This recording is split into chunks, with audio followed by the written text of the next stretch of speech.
সংকটকালীন সময়ে বিনিয়োগের পরিবেশ বজায় রাখতে আসছে বাজেটে কর্পোরেট কর হার না বাড়ানোর দাবি জানিয়েছেন ব্যবসায়ী সংগঠনগুলো।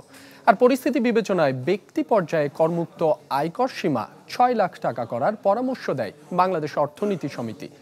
এছাড়াও জ্বালানি নিশ্চয়তায় সোলার প্যানেল নির্মাণের যন্ত্রাংশ আমদানির ওপর অতিরিক্ত ভ্যাট অ্যাডভান্স ট্যাক্স প্রত্যাহারের দাবি জানান ব্যবসায়ী নেতারা।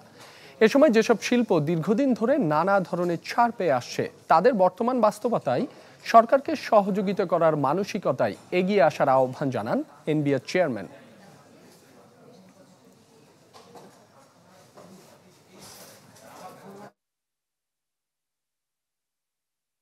আমরা রিকোয়েস্ট করবো আপনাদেরকে, যারা দীর্ঘদিন ধরে একই বেনিফিট বারবার পাচ্ছেন, একটা জায়গায় গিয়ে বলতে হবে যে আর না, এটা কিন্তু অনেক হয়েছে। তো এই জায়গাগুলো আপনাদের একটু খেয়াল রাখা লাগবে। আলটিমেট উদ্দেশ্য হচ্ছে রেভিনিউ বাড়াতে হবে, ট্যাক্স নেট বড় করতে হবে, রেভিনিউ ফাঁকিটাও ধরতে হবে।